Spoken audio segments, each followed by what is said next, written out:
The heart of the deal. The autumn rain drummed softly against the floor-to-ceiling windows of Michael Harrison's corner office. 40 stories above the bustling streets of Manhattan, he sat behind his mahogany desk, watching droplets race down, the glass like tears he'd forgotten how to shed. The city below moved with its usual urgency, but up here, in his tower of success, time seemed to slow to a crawl. Michael adjusted his silver tie and glanced at the contracts spread before him, the Nakamura deal. 3 years of negotiations, countless late nights, and millions of dollars hung in the balance. Everything his father had built, everything Michael had spent the last decade expanding, could crumble if this partnership failed. His assistant, Patricia, knocked gently on the door. "Mr. Harrison, the meeting with the Nakamuras is confirmed for Friday evening. They're expecting to meet your fiancée at the dinner." Michael's jaw tightened. In Japanese business culture, family stability meant everything. The Nakamuras had made it clear that they preferred to work with settled, committed men.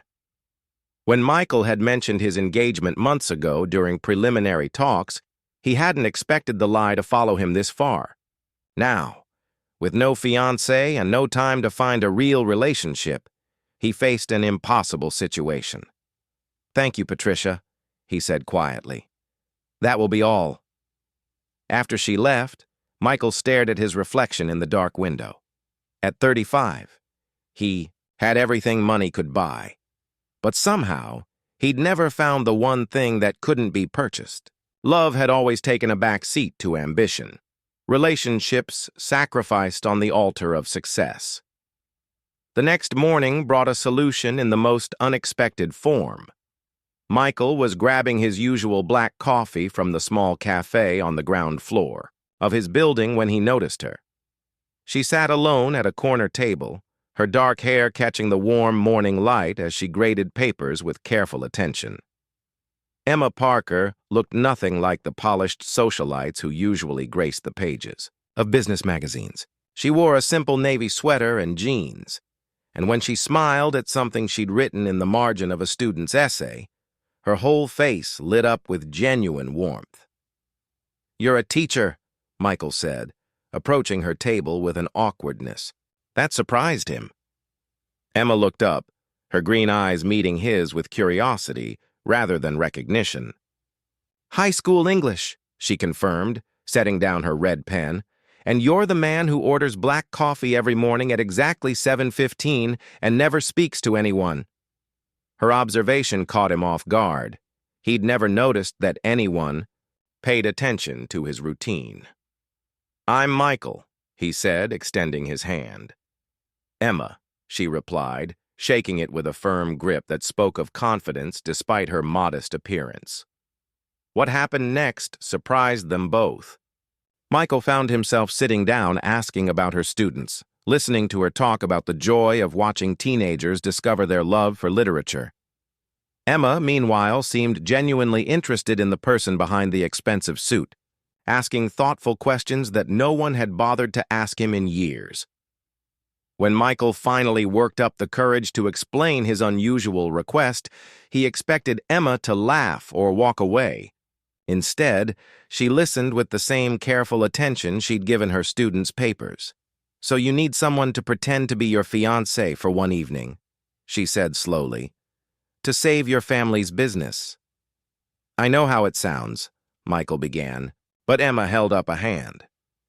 "Actually, it sounds like you're in a difficult spot and you need help." She paused, considering.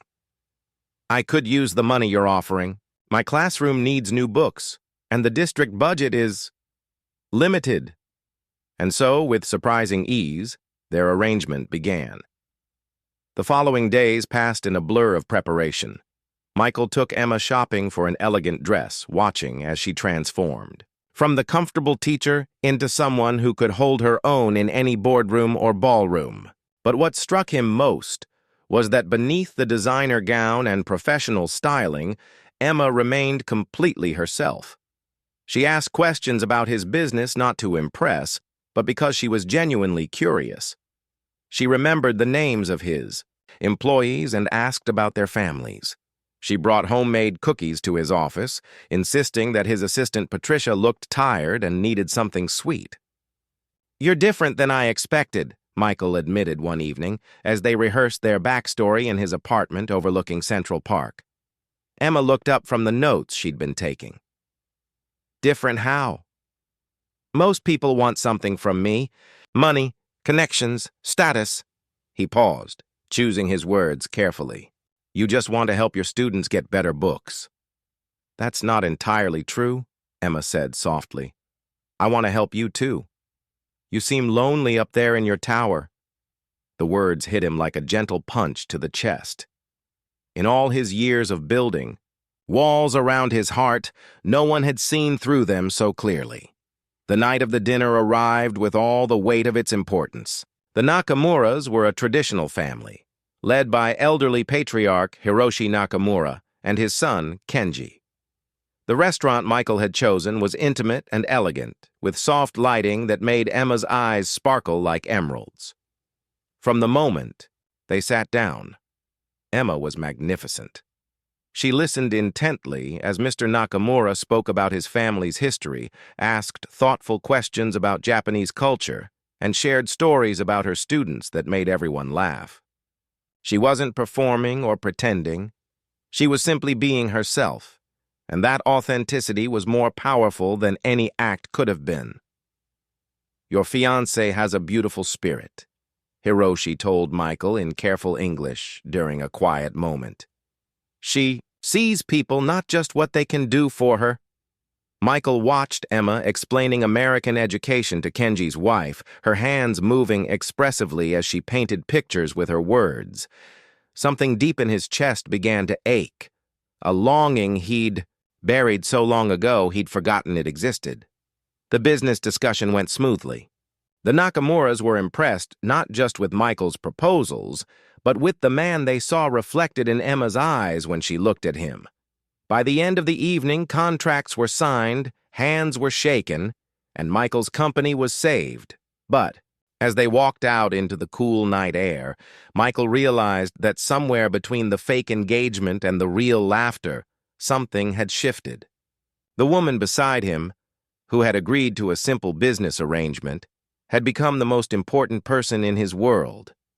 "Emma," he said, stopping under a street lamp that cast golden circles on the sidewalk. "I need to tell you something." She turned to face him, her expression open and patient. "This isn't fake anymore," he said quietly. "At least not for me."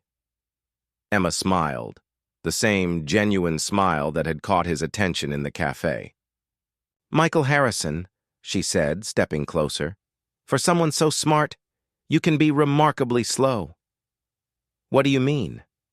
"I mean I stopped pretending 3 days ago.